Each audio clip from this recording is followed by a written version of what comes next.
Das läuft. Alright. Wollen wir dafür zurück auf Englisch switchen? Yeah, sure. Alright. So I don't know exactly, but I think we were at a point where we were exploring, or you were exploring, how the ontological and the epistemic mirror each other. And then the question of, once there is an established structure in a culture, in a community, how could there be a mechanism embedded in that culture that helps the participants to continually evolve their culture? You know, so it crystallizes over time because it works. And at one point it stops working so well because the environment changes. And then the question is, how do you adapt to that? And how do you embed it into the culture? I think that's roughly, at least in my understanding, the point where we were. But I'm just offering that as a bridge, and for you to get back into. You can just take it or find your own bridge. Yeah, I remember these were kind of the points we were talking around them, and I think I remember when we finished the call last time, what stuck me a little bit was also this idea, which I think we had briefly touched upon, is that once you start creating this new utopia, or this new world for yourself, and you don't have the kind of cultural or systemic or political constraint or restraints anymore of the current system, that you will have kind of an explosive expression of previously suppressed needs and behaviors and things which were just not tolerated or accepted before, and will obviously create a lot of additional let's say potential for conflict, for frictions. And so I think we also went then on to the point to say that even in a new system, obviously you need clear guidelines and structures, because once it's kind of like, if everything is open to be remade and rediscussed, I mean, it never ends. It never ends. And I think this is also something which we have to be conscious of, that we're coming from this very long conditioning, and we cannot uncondition all of these things immediately. So it probably would be helpful to have a bit of a roadmap, you know, like a transition roadmap where you can kind of refer to, and that's maybe, this could be like a document in whatever form, or a process that one is just aware of, the complexity of that process, of the challenges you will have along that process, but that we don't have to reinvent everything from the first day on. And maybe it could be helpful to kind of group certain social dynamic challenges in certain groups, and address them in a bit of a logical, coherent way. Because if you start jumping between different whatever cultural issues or whatever topics they are, it can also create a lot of confusion. So I think it would make sense to have some kind of a roadmap which guides you through this transformation process. And I'm sure there's a lot of kind of models out there which you can kind of orientate yourself on, but it would probably make sense to have something like that which is built upon certain principles of, you know, like personal development or psychological development, that you can kind of work yourself through certain levels. And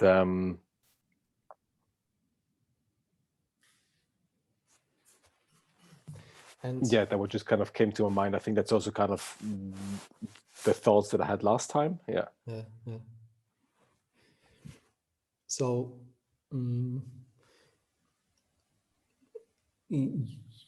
you're building, let's say there is work out there that you can build on, that you can use to build on, and it probably has something to do with, as you say, personal development, because um, that seems to be an important precondition for these types of, for the stability of these types of communities, that people have impulse control, that they are in touch with their feelings, that they can respect and accept other people's feelings, etc. I think that's crucial to to have a nurturing, collaborative nature. Um, do you think that this would also solve the long-term problems? So let's say, as an example, what I mean by long-term problems is there's one person who is outstanding in 2 or 3 dimensions, and so this person becomes somewhat of a natural leader in some domains, and the probability that people will assign other dimensions to that person is pretty high, um, making this person effectively the leader of the whole thing. Now, as he or she grows old, um, she will probably not be as receptive anymore towards potential new opportunities and change of the environment, etc. Maybe, maybe not. How can this be accounted for? How can the continuous answering to new challenges that, for example, nomadic tribes have somehow, um, how can this be an embedded thing in the culture? Mhm. Yeah, because I mean, the human culture tends to strive for stability and is inherently, yeah, not very well. I don't know if that's like you can say that in general, that you know humans don't like to change that much. I mean, it's something which apparently has come out in science recently, or but I don't know how long that traces back, and if this has always been the case, or to what kind of sociological conditions. It depends, but but yeah, I mean, like you said in the example of with leadership, and I mean, let's say in a place like that, let's assume there's a pretty clear governance structure in place, which ideally or probably is based around certain principles of self-organization, that multiple people can have multiple roles in different circles, so you don't have power concentrations, or that you know the roles are separated from the souls, from the people who hold them. But I think even in self-organization, like in normal hierarchies, I mean, you have the clear reporting lines, and then you have all the other lines of relating to each other, which actually yeah, influence the official structure. I've never seen a functioning implementation of holacracy. Say again? I've never seen a functioning implementation of Mm. holacracy. Um, it's somehow, I mean, there might be a sweet spot somewhere, but in small organizations, the administrative overheads for holacracy is enormous. And in large organization, when trying to introduce it, it gets repelled by the culture. So it's very hard to introduce it in a small organization and that then grows into a large organization that naturally carries it.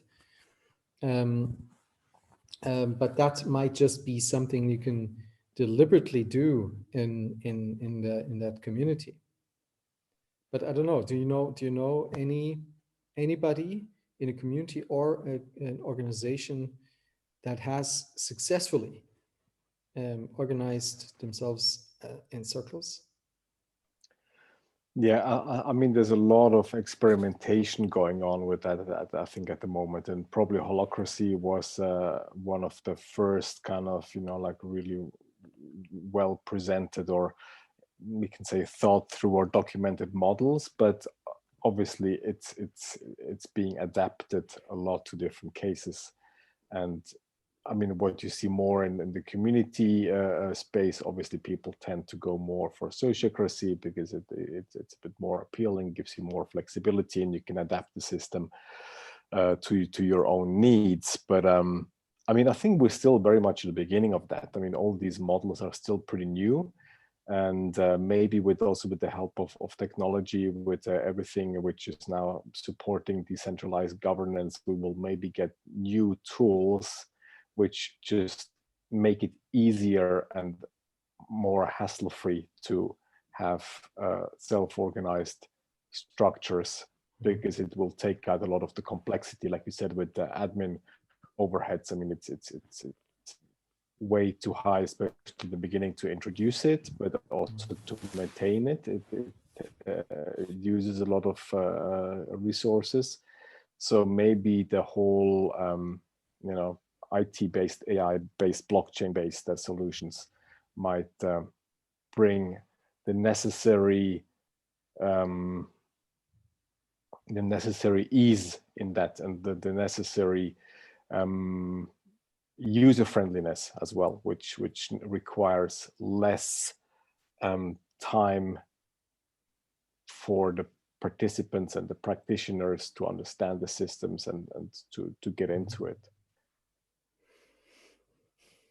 Okay.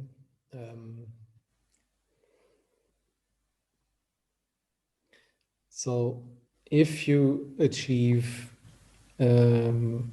something like holacracy as a organizational form, I agree that there's a probability that you can have adaptability built into the system.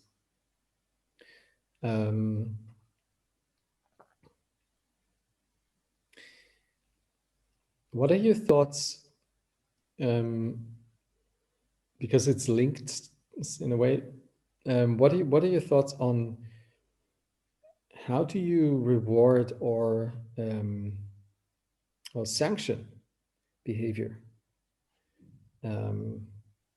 That's usually overlooked because it's not easy to discuss, but it's crucial. It's a core element. Yeah, I think the whole conflict resolution and sanctioning aspect is one of the biggest topics in this kind of whatever new paradigm, community-based living spaces.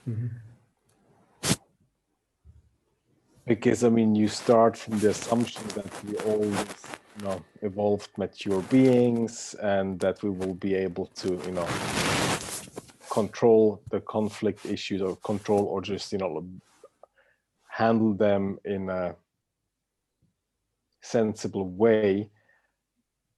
But this is just an illusion. I mean, there's always that first case where you can't control it anymore, and it really shakes the system to its foundations. And I mean, that's why we have law enforcement in our society, because I mean, what do you do with people who just don't follow the rules?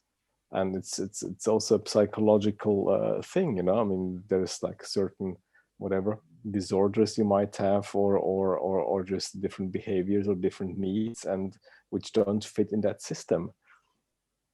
I think we briefly touched upon that last time, and like a community or society is only or especially, I think this is African proverb, but with that community or village is only as strong as its weakest members, and and to find ways to integrate those weakest members. I mean, let's call them now the weakest members, or the ones who cause trouble by whatever reason. I think that's a challenge which has not been fully solved in any attempt of new communities or new living. But I mean, one thing you really have to keep in mind from the beginning is that you have the necessary escalation protocols and procedures in place, and that these also have to include expelling people maybe from your community or society. But then once you have expelled some of those rotten eggs, they start their own settlement somewhere else, and then yeah, they will have resentments against you. They get bored. They start boycotting your project, and there's like a bigger conflict erupting. I mean, you know, I mean, there are tons of sci-fi movies out there which, you know, portray that conflict a little bit, and but then I think at the end, conflict is inherent to human nature, and I think we will never be able to avoid it or live in an absolutely perfect, peaceful environment. I think this is also a bit of a utopian idea that we will have this, you know, centuries of peace and enlightenment where we're just all sitting there being pure love and light and consciousness. I don't know if that's the goal, or maybe it is. I mean, I don't know. I have not experienced that yet. So yeah, maybe we just have to be not so afraid of this whole topic of conflict, but it will always be there, and I think the community is only as strong as well they can handle their conflicts. Yeah. And I mean, if you can handle a conflict well, I mean, that's also something very enriching. And usually we try to shy away from handling conflicts because it's not pleasant to do it, but I think we can all grow from doing it. So you would use conflict resolution as a way for the community to learn and grow, and the ultimate sanctioning mechanism would be expelling people.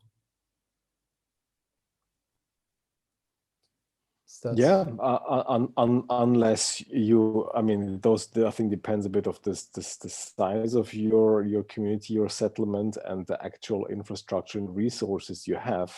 Because the bigger you get, you need certain centralized services, like, you know, which then would become law enforcement or rules enforcement, or you can call it, you know, community peacekeepers or whatever. But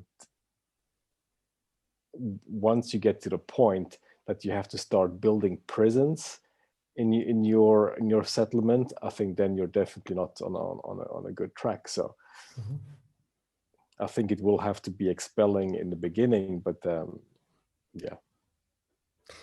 Is it so you mentioned that there's a tendency to grow. Is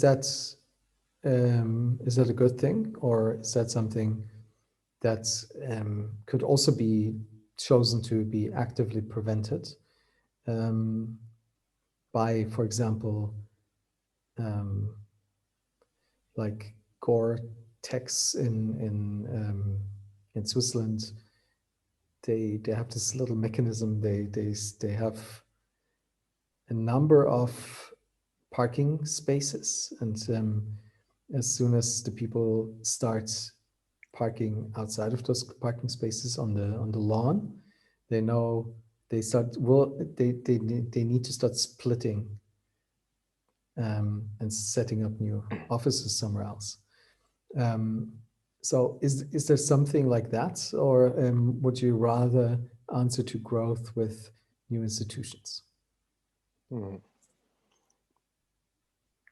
Well, I mean, the whole question of the ideal size of settlements always depends a bit by the economies of scale and how you organize your handling production of resources and specialization.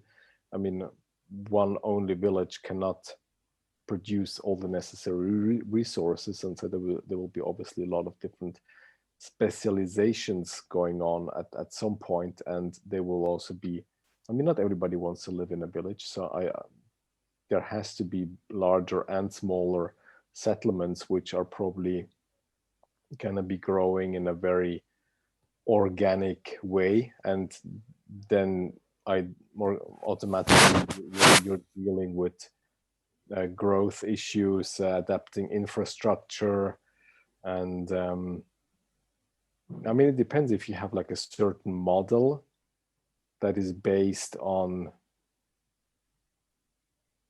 capacity or number of people which can feed that system, or the system can feed them, then it makes sense to split. But I think this will be a very or organic evolution, I think, which will allow a lot of different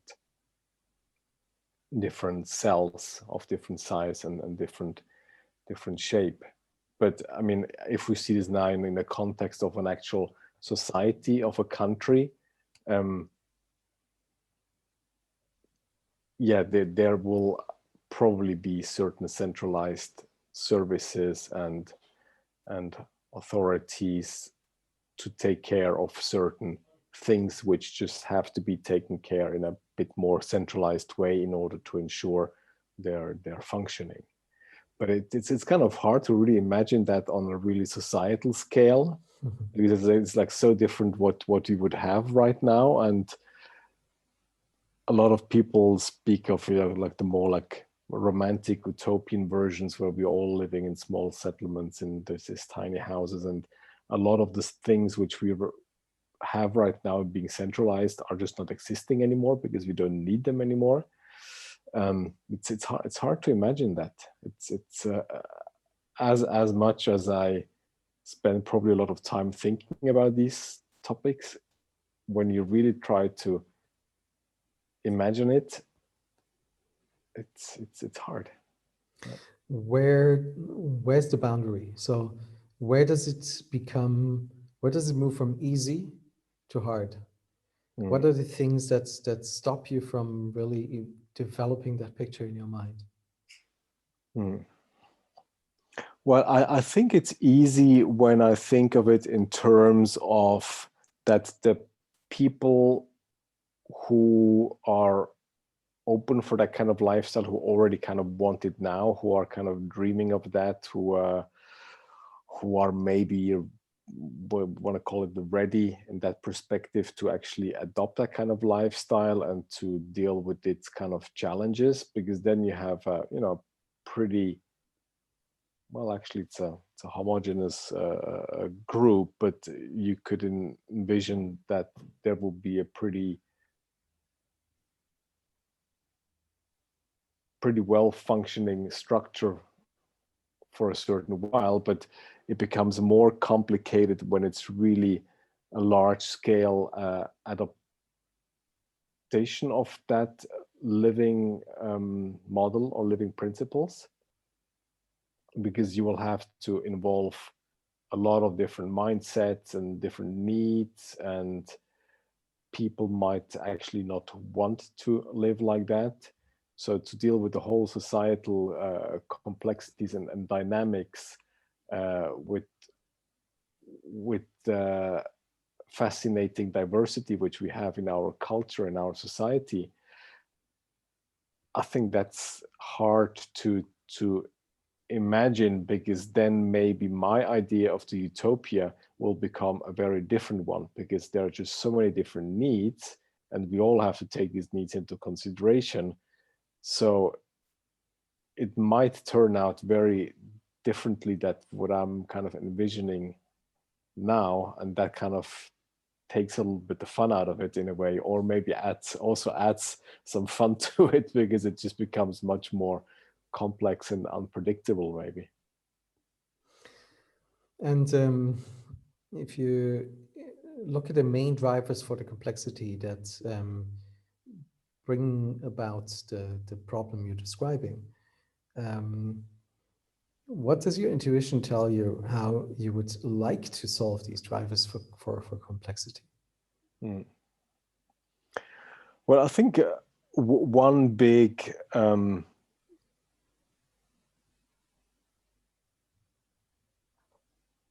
one piece of the equation which would make things easier is probably if everybody would have a common understanding of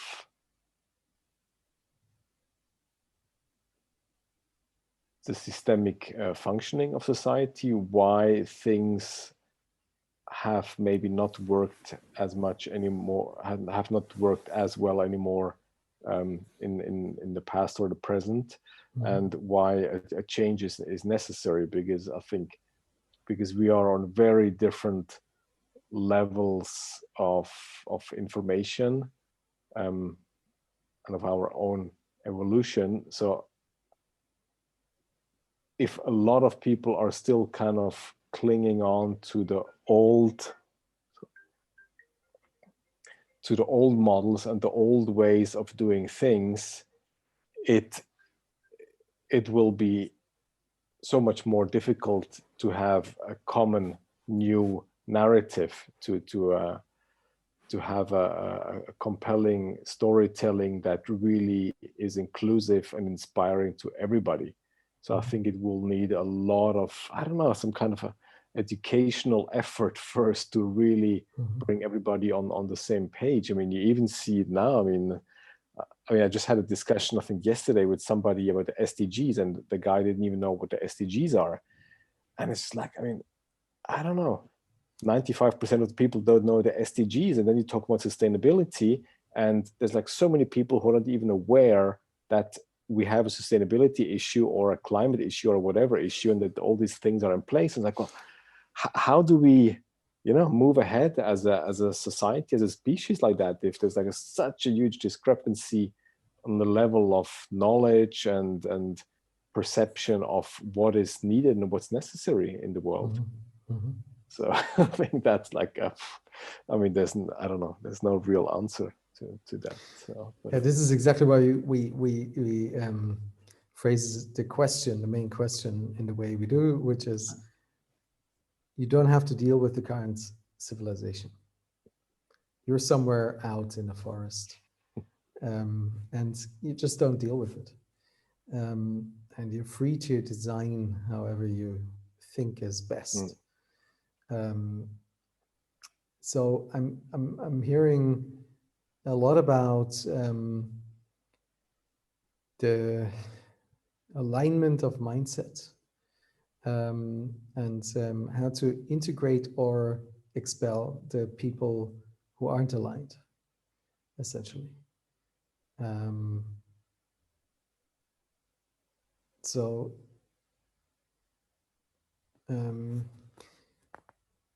which ties for me somehow back into the personal development elements that you introduced in the beginning. How would you go about this? So you have these, let's say, 300 people. You find yourself in the outback, and now you have to align them. What do you do?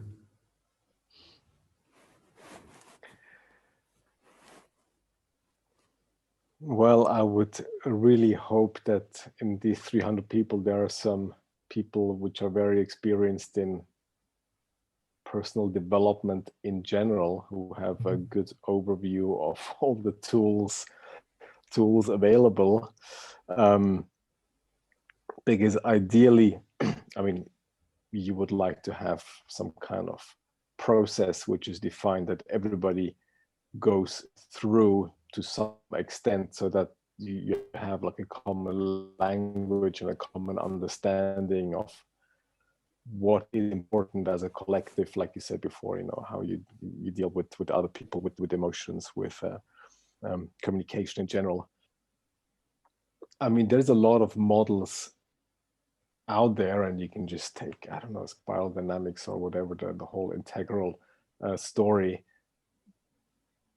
But even though, I mean, these things are already out there and a lot of people kind of are exposed to them, but I still think that the whole personal development world is like so fragmented, and there's like so many different approaches. And because in the end, our all individual journey is individual. I mean, we all have different triggers why we start looking at our personal development, and some people start from here, some start from there, some do mushrooms, some read books, and then it all kind of leads in a similar direction. And I think, I don't know, from any case apart from like sects or religions, where large groups of people have been taken through a certain process to really align them. And I mean, I think, yeah, this usually happens with religious organizations or sects. If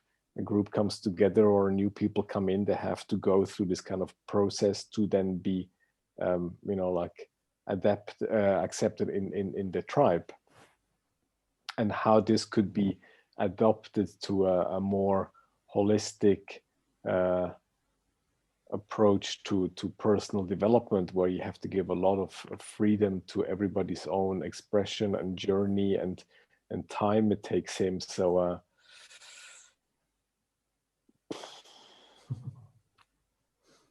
I think it would be hard to, like have it with like modules that you have to complete this or that module. You would still have to have a certain way of freedom of people to choosing the tools they want to, or the approaches they want to work with, and kind of narrow down the outcomes to just some pretty basic common understandings of, acceptance of each other, understanding our emotions, and how to interact with each other. I think it shouldn't be too complicated, because I mean, once you have the basics right, and you're kind of, more or less at peace with yourself, and you can also easier find peace with other people. And yeah, it's like I don't really have an answer on that, but it's interesting to think about it. So I think it should be something which really gets the basics right in the beginning, but still allows different approaches to different people. Because in the end, I mean, a lot of the, let's say, methodologies which are out there, they lead to a similar goal in the end. So probably you would have to narrow it down and to offer maybe 2 or 3 different paths that people can use, but people know about the other path, so you still have a bit of a common understanding and language of what you're dealing with here. It reminds me, the way you're describing it reminds me a bit of John Vervaeke's project of religion without a religion. How do you get the benefits of a religion, and how do you avoid the traps of a religion? And that's kind of like what it sounds like to me. So what would be the traps that you would want to avoid in this?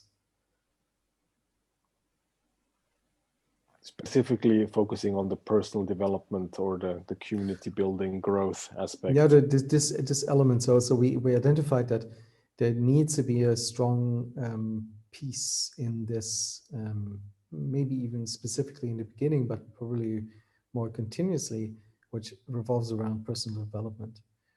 And doing that as a communal exercise is very close to sect and religion.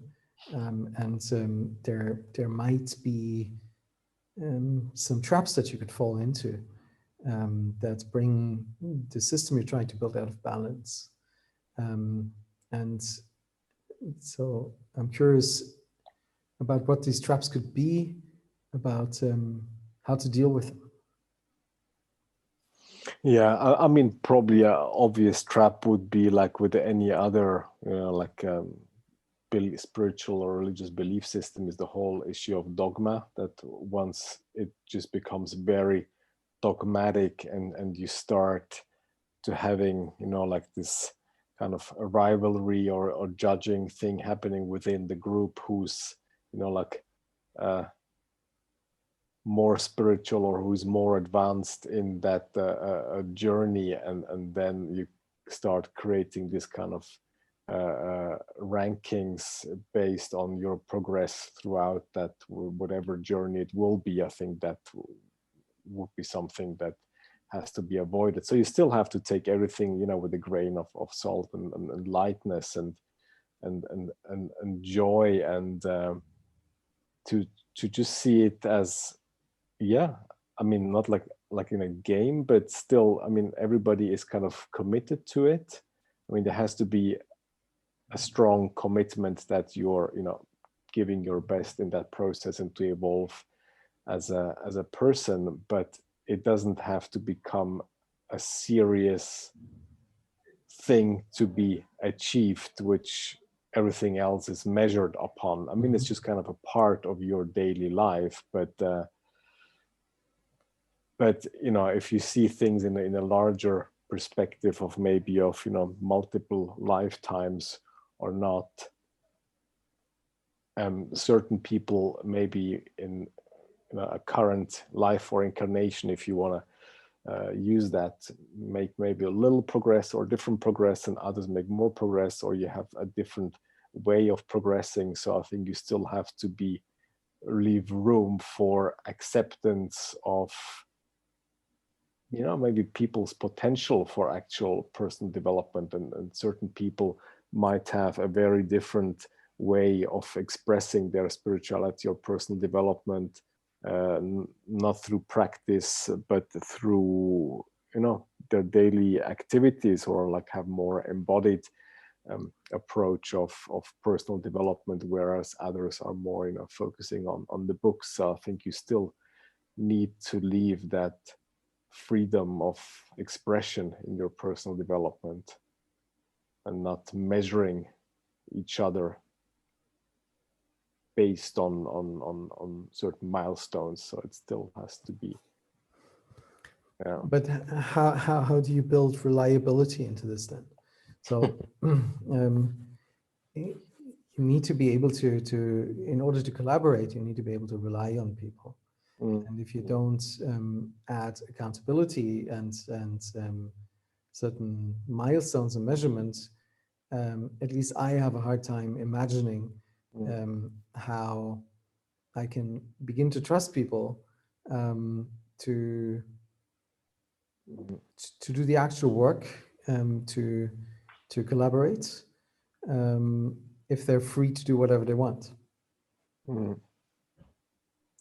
I'm just wondering whether the real accountability can really be fostered through these kind of personal development measures, let's call it like that, you would implement in a community like that, or where is that coming from? And it can be maybe cultivated to a certain extent, but I think it also has to come from this longing and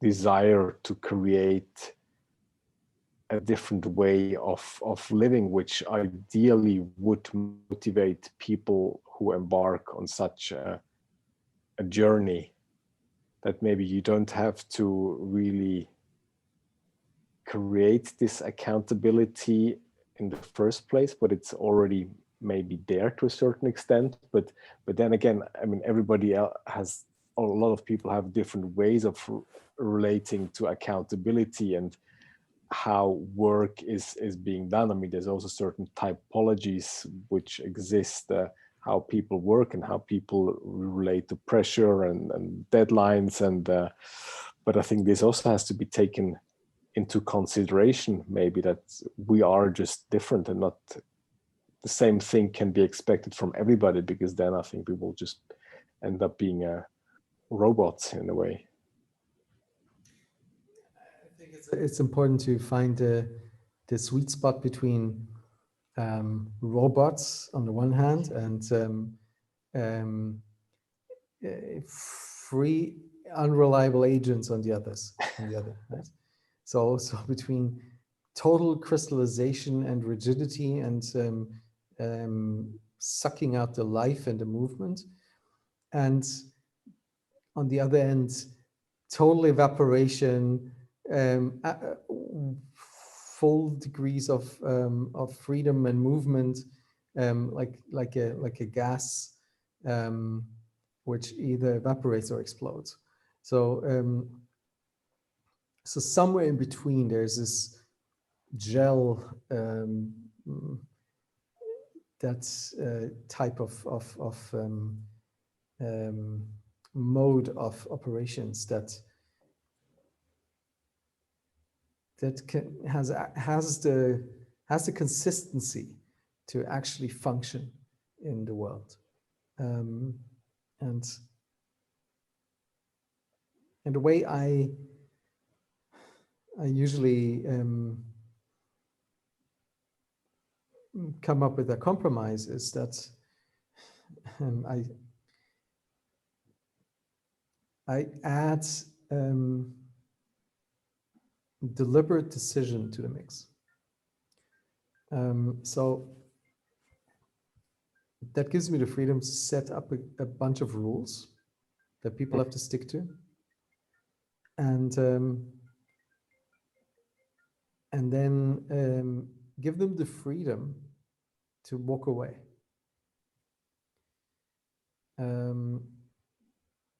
To make a choice between my set of rules and their own set of rules.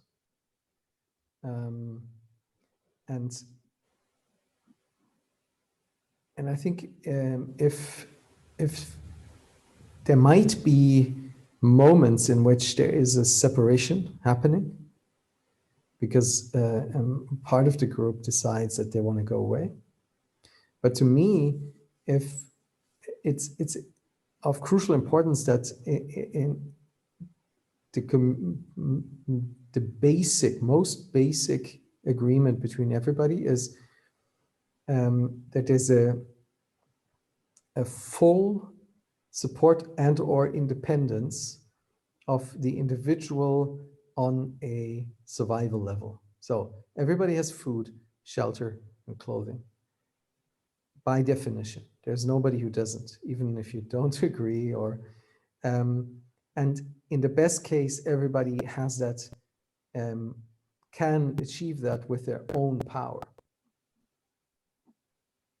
Right? They can build, they can grow that, and that gives freedom of choice.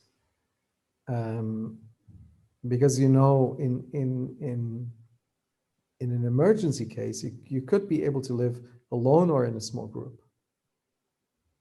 And that gives you the freedom of choice because you're independent.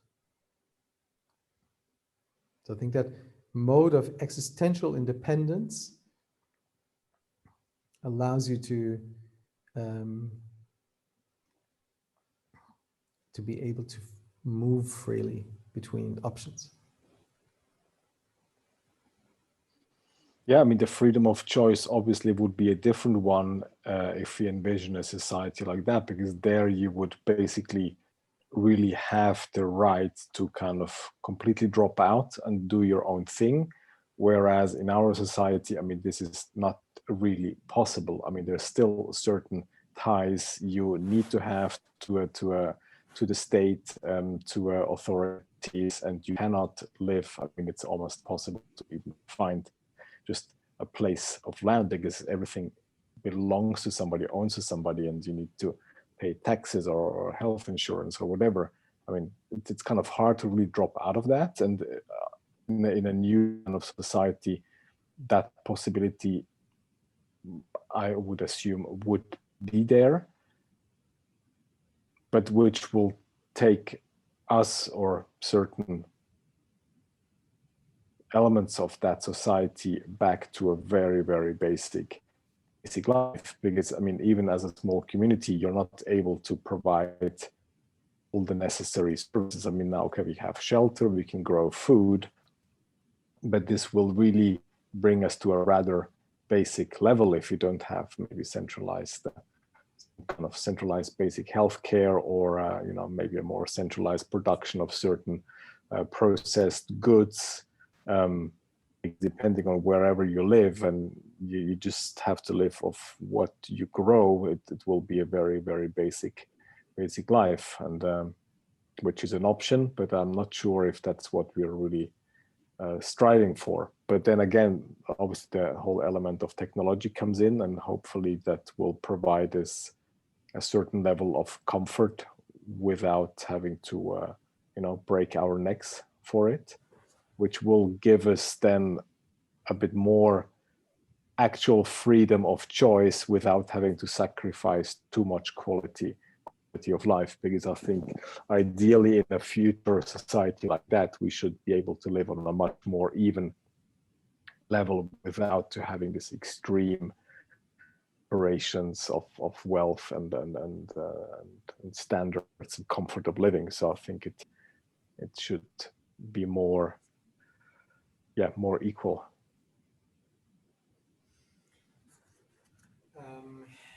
Okay, let's talk about these more centralized complex services.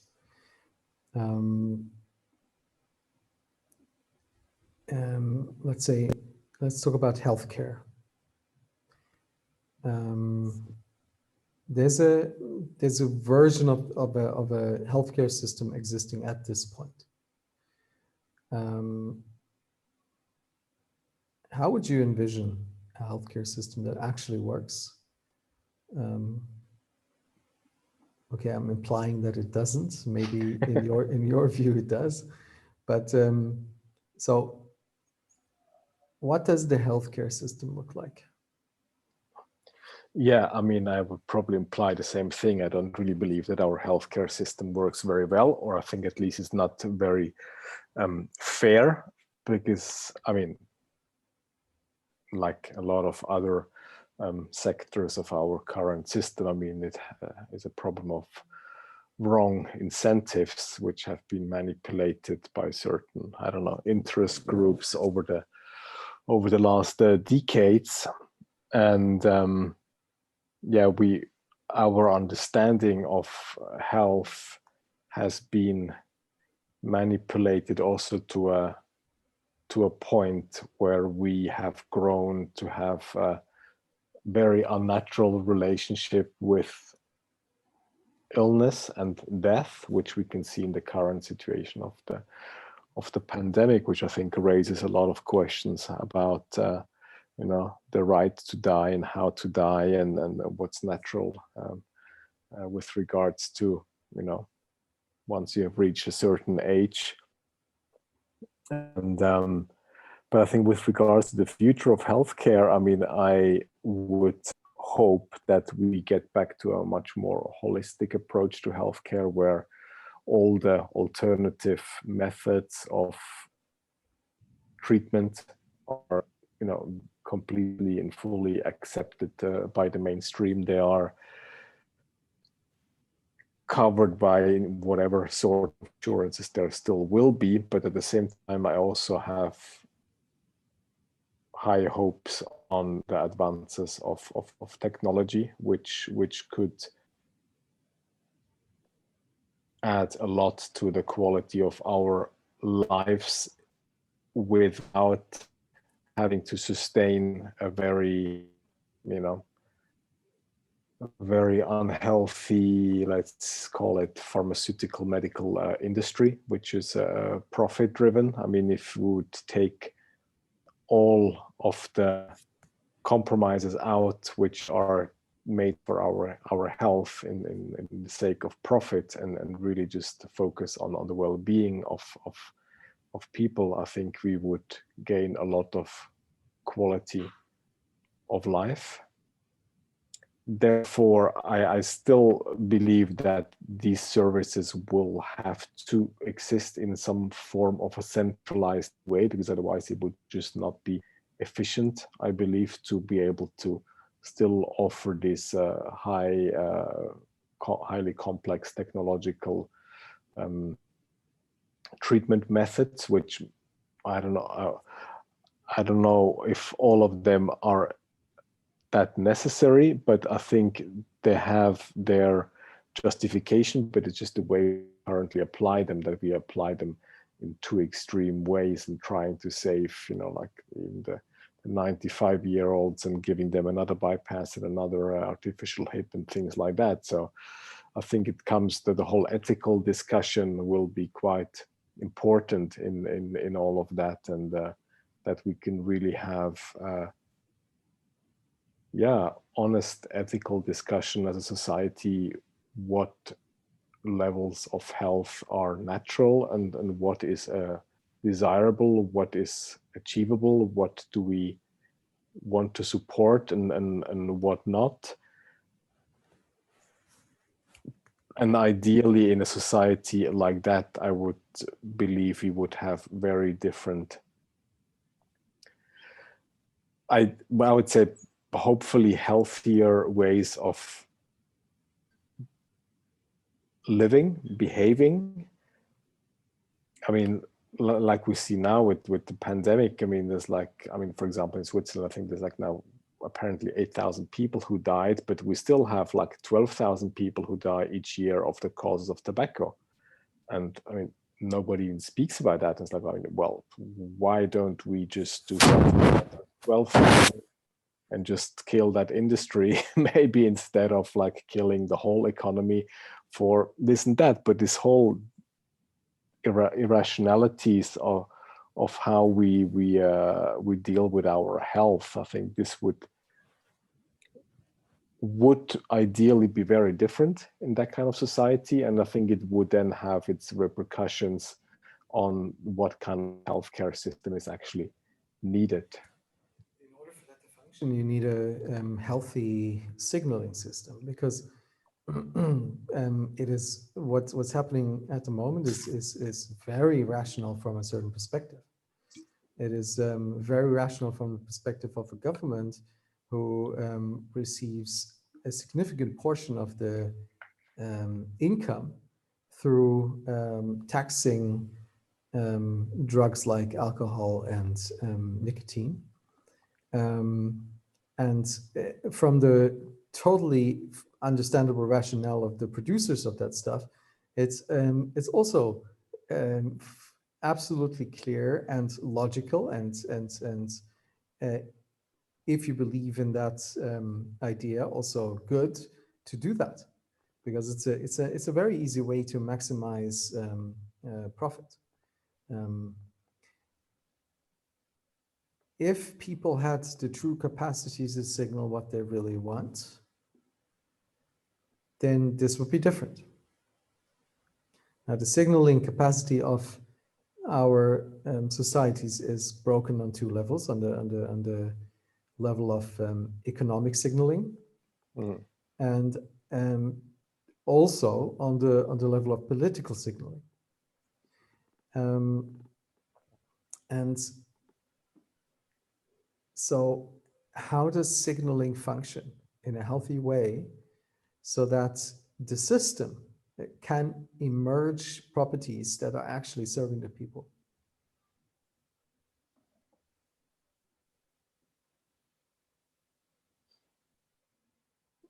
I mean, I would assume that this whole signaling would function in a much healthier way once the whole dynamics of, let's say, the old system are not there anymore, because I think there's a lot of distortion and manipulation of these signals to the use of profit and maintaining structures and dynamics which are not serving us anymore as humanity. So if maybe these dynamics would not be in the play anymore, I think automatically the signaling should be, much more authentic and truthful and representing the actual needs of people.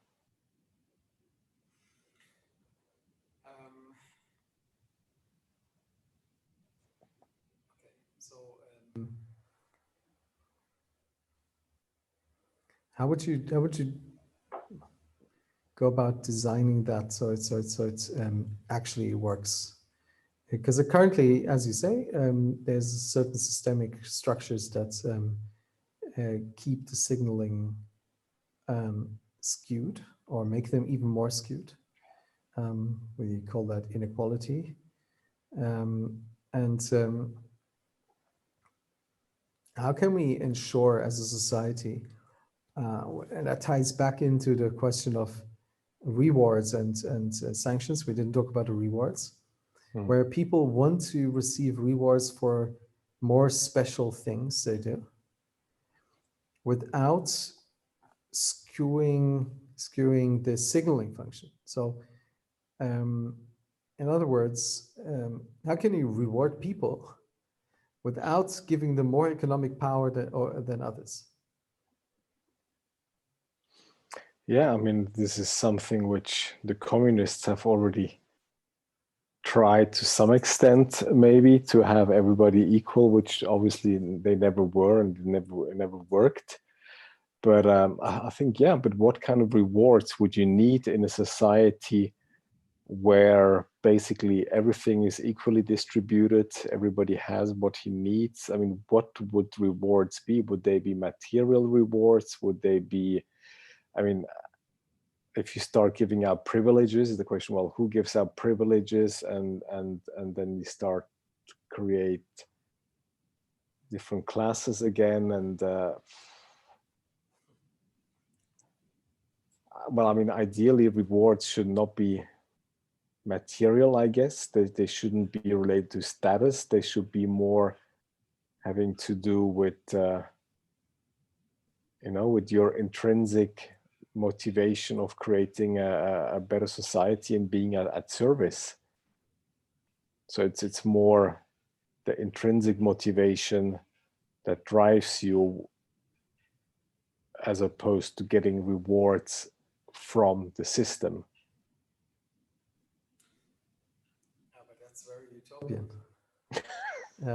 That's what we're talking about. Yeah, but we're talking about how we implement it.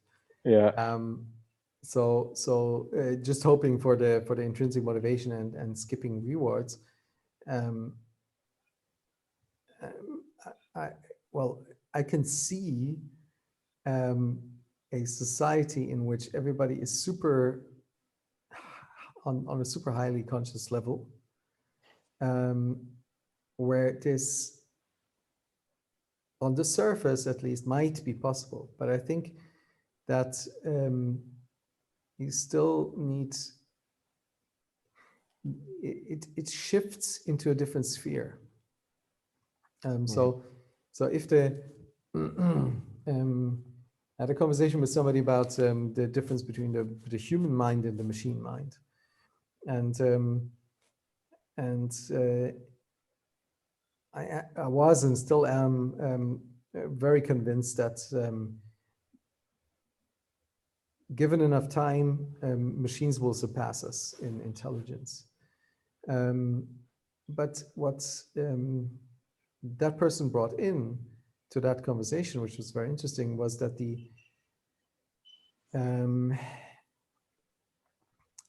there is a potential that the granularity of the human mind is infinite. So having said that, we could say that currently there's a very coarse granularity, and the way we live that is by having strong polarities in the world and collisions in that polarity. That collisions that create real world consequences also for other people. But as we grow in our granularity, these conflicts and collisions get more refined and get on a higher level, talking about interpretations of words instead of having wars, talking about nuances of feelings instead of interpretations of words, etc. Things we cannot maybe even imagine on a level of granularity. So in my mind, the direction of the signaling and reward has to go into that direction, into the refinement of the polarities between people. But I don't know how. That's why I'm talking to you. Yeah.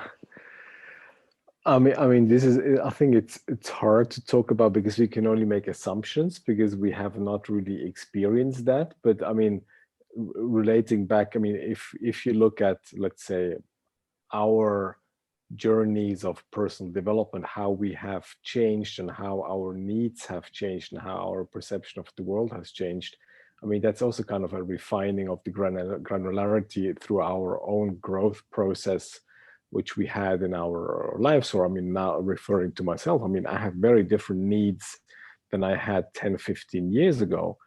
And even now, that's why with the whole question of the rewards, I mean, if I would be able to live in a society like we have kind of, like sketched it out now in the last couple of hours, I mean, I don't really feel like I would need any kind of special rewards, because I think that would be like so amazing already just to have that I would be probably in my, like very limited mindset and having had the comparison to the old world and what we came to that world, that I would be like so happy that this happiness, I think, would last for the last couple of years of my life.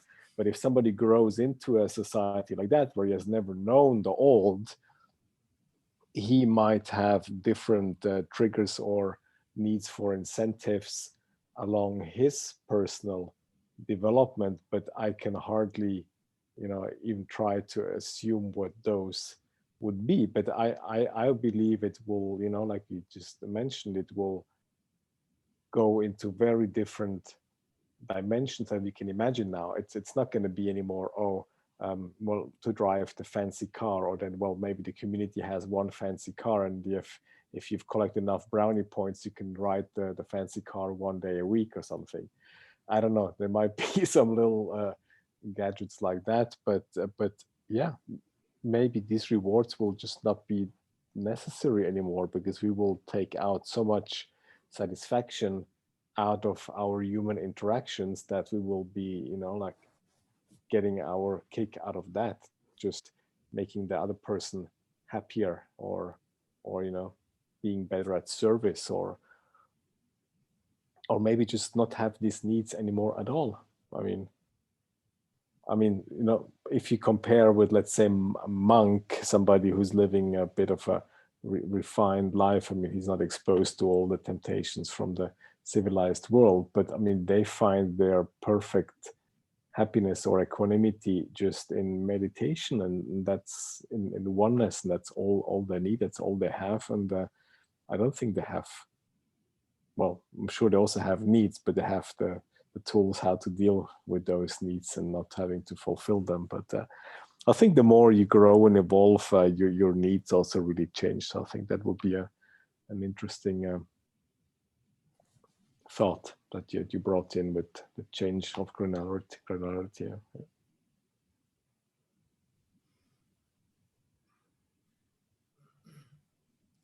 So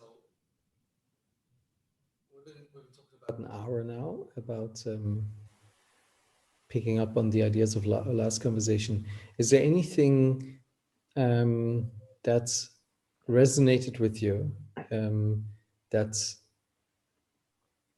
triggered an idea that we haven't talked about? Well, I think what is just fascinating is just the notion of the unknown, because we just don't know how this is gonna be, and we will not get around to having to create it, to really, you know, come together as a group of people and commit to really creating this and work on it and suffer with it and just do the work of it. I mean, there's no theoretical concept which will guide us through that, you know. I mean, it's like, you know, we're prototyping a new paradigm or a new society. And I think it's just this kind of probably this humility which we just need to have, that, well, we don't know this shit. We have to figure it out somehow. So, and yeah, just to stay very, very humble and be grateful for that opportunity, which we are hopefully, well, I mean, we're already working on it right now, but which we hopefully will have more opportunity to implement and then just, you know, play with it and have fun along the way. I guess that's I think that's all we can say or do or so. Yeah, that's what we're working on.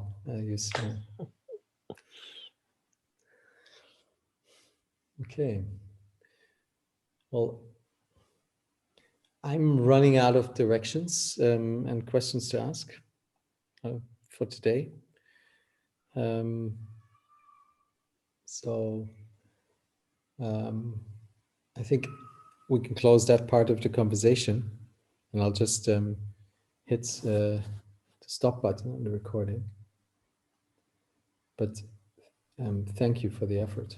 And, well, thank you very much. I thought your questions were very thought-provoking, and I have no idea if I really contributed anything sensible to this discussion, because it's just, yeah, I'm just kind of expressing I think that's feelings of it, and yeah, it's that's you're expressing exactly what we. I mean, you're in an unfair position. I'm asking difficult questions, and I'm expecting you to answer, and I'm not answering them myself. So, thank you, really. Thank you.